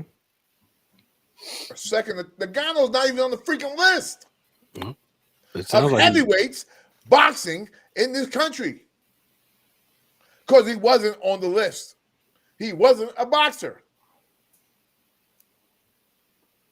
Dan, go ahead and jump in. This sport. I was just going to say, no, you hit that right on the head. My thing is, someone not too long ago started all this bullshit that was an active fighter and started fighting exhibition fights for money. And we all know Mayweather, McGregor. Now you see these guys, Logan Paul and whatever, doing this. They're doing the same shit. They're circumventing the rankings of actually fighting within what they're supposed to be to do exhibition fights because they're going to get paid more money to do these exhibition fights than they would if they had to fight up the ladder to get the title shot. And that's all I'm saying. You're cheapening your own. And I'm with DA. If you're active champion or active under contract in boxing, the only people you're fighting are people that are on the heavyweight list of contenders. That's it. Because I would love to see this dude knock him the fuck out. and because we all know if you watch enough MMA, you get knocked out once, you can come back. You get knocked out a couple times, then you start losing your shit because you get the concussion. You gotta retire and whatever. But it's like there needs to be it's risk and reward. So if you're going to risk it to fight an exhibition fight to get that bag and the reward, there's a chance that someone might, the blind squirrel finds a nut every once in a while. Yep. And he may find a punch right on the side of your temple and knock the hell out. And then it might go down in Saudi Arabia. Yeah, that's the issue is you're letting these guys fight exhibition fights essentially to get bags instead of fighting which you had them under contract for. Yeah, man, come on, man. Well, we can't be ducking fights. So you're like, oh yeah, I'm gonna go fight a kangaroo next week. We go, what? Kangaroo. I really think it's to get this younger audience, man. It's the younger audience, dog. I really believe that. I got a kangaroo, man. He's bad, man. He's from Harlem. So I'm gonna fight him next time out. You know what I'm saying? Because there's a bad dude. And if he wins, he moves up the ladder. A 12-year-old will watch it. Yeah, he gets to fight the bear if he beats the kangaroo. Oh, yeah. I'm sorry. What you say? Junior, what you said? I said a kid will watch it though. Like that's the whole point of all of this. Like, they're trying to like bring their audience like a younger age. Like a boxing age is like not to call y'all old heads, but that's I'm proud to be old head. That's who the normal fan of boxing is, right? So how do you shake up the audience? You create by fighting kangaroos. Exhibitions. Exactly. Right. You join UFC. You have UFC fighters fighting boxers. You have heavyweights fighting heavyweight champions in other sports. You have YouTubers fighting boxers. You have like all this basically stuff. Join the circus. Yeah, join the circus. At the end of the day, they're probably looking long haul, and to me, it's just again trying to get the younger audience. Like I know kids, and I can look on YouTube comments, and I see that there are kids commenting on Tyson Fury and Francis Ngannou. I'm looking at it, so it's like no one really cared about the Tyson Fury Deontay Wilder fight that was younger than me, right? And that was a big fight. But I can tell you straight up, the only people that cared about it were boxing fans that were older and people older than me. I can tell you straight up, there were people not watching it younger than me. But now Tyson Fury got his own TV show with his mom, his kids, and all this other stuff. He got his own reality TV show. Francis Ngannou, he was a big UFC star. Kids are watching UFC. Kids watch that. So what do we do to bring more eyes to boxing? Well, we create this exhibition world that I think we're in now, so we can then garner this audience. So for the long haul of boxing, we can have it make more money. That's what I think. Yeah. That's just my no. And I think you're absolutely right on it. I think you spot on. Yep. But real quick before we Go ahead. Yeah, we're gonna get out of here. Go ahead. D and I will do a sports a boxing show because like we have problems with the Charlos, all of them. You know, the two brothers, the father, the baby mother, you know, the rabbit in the house and the dog and the cat. Hate all of them, right? Because you can't be a champion. And I know it's a great, say it's a great accomplishment, but when you think about it realistically, say Charlo would have beat Canelo. Mm-hmm. That means he is the champion at super middleweight, and he's like a super welterweight champion too. 154. Yeah. So if you look on the list, there are 6 dudes that he should have been. That if he won, how do you keep a title in 3 weight divisions if they mean something? Because you can't fight Dan on Tuesday and you weigh 180 pounds, and then fight Daryl 3 weeks later, and now you're fighting at welterweight at 154 pounds. Well, no, I'm not welterweight, sorry, middleweight at 154. You know, how do you do that? How do you do that? Yeah. The structure is just wrong, man. Well, but boxing is going to continue to have this issue because they don't have there's no structure. There's no league regulating it. Right. So this is why we keep constantly, and they want it like this, man. Just like you don't know organized chaos. Yeah, they want it like this. That's why we don't know who's making what type of money. You know, people. You know, you don't know what's going on one side and this side. This is design. This is by design by them, and you know, I'm just going to point out the light. I'm just going to shine the light on them and say, hey, you know, hopefully maybe somebody sees it and says, hey, with all the fights that we can have, they're coming lightweight, welterweight. There's tons of fights out there, right? That should be there. It will talk. It's a Secura, you know, Tank, Tiafimo, my man Bud. You know, like there's dudes out there, man. Like Devin, what is it? Devin Haney? Devin Haney, yeah. I don't know. I don't understand why this fight is not. These fights are not happening. You got guys that are in there, what we would call quote unquote in their prime. Yes, this is the time. You got all these good fighters. These are the times where they fight. They should be fighting one another and then run it back. If they lose, they can run it back because people want. Unless you just got beat like Terrence Crawford, you know, you got to be like that. Spence. Not too many people are going to want to see that fight run back, but Spence got the Well, he's able to make that shot. Call it. But yeah, we'll talk about it, man, because you know it gets we'll definitely talk about it. Hydration, all the rest of that stuff that dudes are talking about is you know it's serious stuff, and it's like life, guys. You need you need to have. Yeah, I don't know. I guess Siri said it too. Yeah. We gotta get the hell up out of here. Siri said we took me on too long. Yeah. She said I gotta go, D. All right, sorry, everyone. Parting shadows. I love you guys. Take care of yourselves. All right, that's my party. Yeah. Thank you, DA, for your parting shot. Thank you, Joel, for coming on, man. We really appreciate it. That was dope. That was dope. D-Dub, what's your parting shot before we get out of here? Sports Chasers Podcast. Check us out every Thursday, and we are Sundays with the Gridiron and Fourth and Short Mondays. Everybody have a good night, good weekend. Enjoy. Dan, what you got for us, bro? Oh, not a great show. Thank you, Joel. The dude's hilarious. For those of you that are Shoresy fans, the new season starts tomorrow or maybe after midnight. I will check Hulu here later this evening. But there should be 6 new episodes of that if you follow that. What show is that? Shoresy. It's on Hulu. It's a hockey show from the guy that does Letterkenny. Yeah, hockey funny show. Pretty good. Dan put me onto it. It's yes. A lot of satire going on with that. Yes. That's the dude that they got running the team, but he doesn't really know anything about hockey. No, that's the soccer. Okay, that's the soccer show you think about. Yeah. YouTube it after we get off here. Yeah, definitely. Junior, what you got for us? I'm Dan. Sorry, did you finish? I'm sorry. Gotcha. Thank you, Dan. Junior, what you got for us, bro?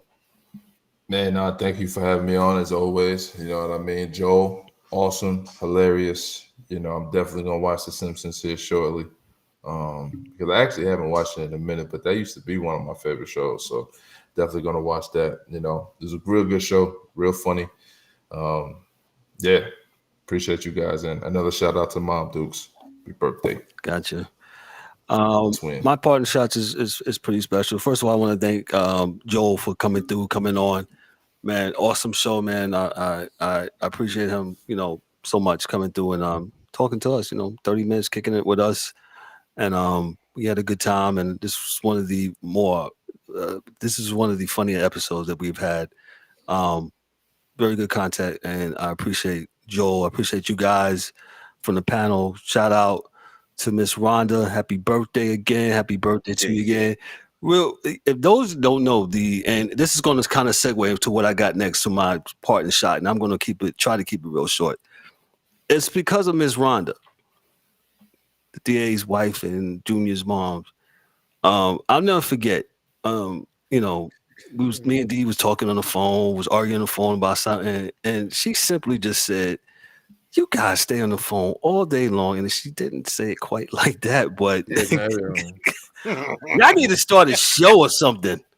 And I was like, "Oh my God, Rhonda, that's brilliant."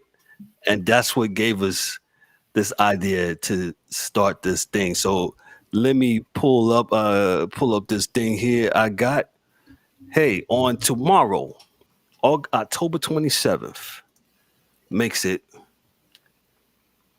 the Sports Chasers' 5th birthday. 5 years ago tomorrow. Let's do. Yo, man, that deserves some Man, applause. 5 years, awesome. man. Yeah. 5 years. Awesome. This is not easy to do. I'm going to tell you that right now. Those that think that this is easy to constantly do this and thinking that you are going to have some windfall or whatever, this is a grind, and we've been grinding. And 5 years ago tomorrow, it was, I want to say like 10 o'clock in the morning on a Saturday. Myself, D-Dub, raise your hands. Those that know you. I mean, there you go. The DA, Mike Mills. We got on. We used this podcast, and it wasn't even like this. It was just audio. We couldn't see each other. None of that stuff.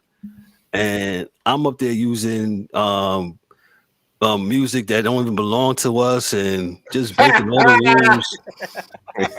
I didn't know what was going on, how it was going. Didn't know what we were doing. We didn't know what we was doing. I just know I got sick of what's going on TV, and I said, you know what? We can do this thing too. We're going to educate ourselves, and we're going to do it. And I've seen us grow exponentially from that Saturday, which we talked for about an hour. And I'll probably rebroadcast that. If it's one of our first episodes, but I'll probably rebroadcast it again and put it on the YouTube bloopers. Yeah, bloopers. And it was. We did it, but man, we was. A lot of bloopers. Yeah, man, a lot of bloopers, a lot of cats eating on the show, a lot of drinking, a lot of drinking on the show, a lot of getting high on the show, and just. Dude had the red cup. Dude had the red cup. Right? The red cup, yeah, had the red cup. Had the red cup. Mike is in one screen sleep. You know? What the fuck are we doing? Yeah.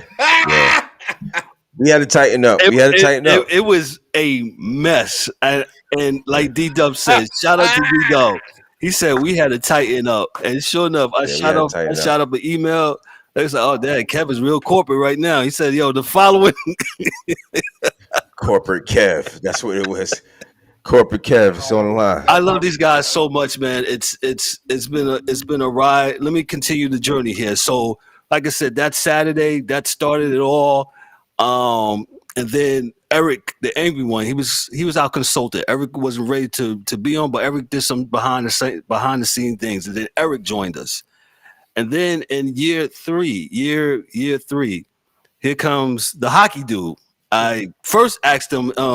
At first, he's like, geez, I don't know, and he's laughing and blushing now, but he's family, bro. He's been family for a very long time, and he finally said yes, and he's stuck, and he's here with us, and the hockey dude, man. So I'm so happy that Dan, he joined us, on this journey. And I told him, what the vision was for this thing. I said, I want to bring this back to sports where we're able to talk about all sports. If the major networks and the legacy networks don't want to do it, we'll do it. We'll do it. We'll talk about golf. We'll talk about hockey. We'll talk about lacrosse. We'll talk about rugby. Get some of these people on soccer, some of these things. So shout out to the hockey dude. Thank you, Dan, for answering the call, man. I appreciate you so much, bro. I love you, man. Thank you so much, man. So oh yeah, the Saudis are starting the league, man. And we got contributors. We got like Ryan. Ryan comes through anytime I call Ryan.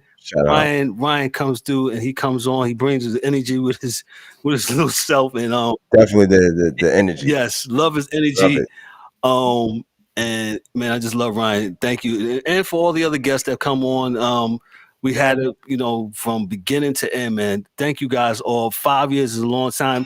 I got to shout out also our hosting company, Potter Tom and Tracy. Thank you guys so much, man. This is no doubt. Man, they've been awesome. They've been awesome, and we keep rising to the top. And we ain't finished. This is 5 years. We ain't finished. We ain't going nowhere. We here to stay, and we about to bust the cap off of this thing for sure, for real, man. So, I ain't got nothing else to say. Just wanted to be sentimental. I don't have a cake. Straight up pause. Huh? Major pause. Those are major. Those super pause. Buster. Yo, he said, "Bust the top off the cap."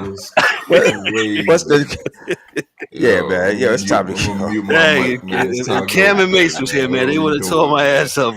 Hey, yo. Shout out to Cam and Mace. Boy, I tell you. Hey, man, we're gonna do this thing. Maybe I should say that. All right, dang. All right, we're doing this thing, man. But we're gonna keep on, getting better and getting better, and keep doing our thing, man. So 5 years. Happy birthday to us, to the Sports Chasers podcast, man. Yes, and, thank you. Thank you guys for any donations, anything like that. We appreciate that, man. So with that said, that was my part shot. We're going to get on out of here, man. So listen, as I usually say, on behalf of myself, I'm Kevin O'Warren, your host and moderator. For Daryl, changing hats, D-Dub Warren, for Dan, the hockey dude, for Dorian, the DA All-Britain, to Dorian Jr. All-Britain. Happy birthday, Rhonda. Hey, to Mike Mills in his absence, and to James, the Angry One, Warren in his absence, man. This is the Sports Chasers podcast. Be good, be blessed, have a great weekend. Hey, we'll see you on Sunday for the Gridiron Rundown for college football. Week 9 is coming up, and we'll come back again on Monday night for the fourth and short segment for the NFL, man. So if you need your college and NFL fix, holler at us on Sunday and Monday. We out. Peace. Be good. Yeah, they're still in plays, man. You heard that? Yes.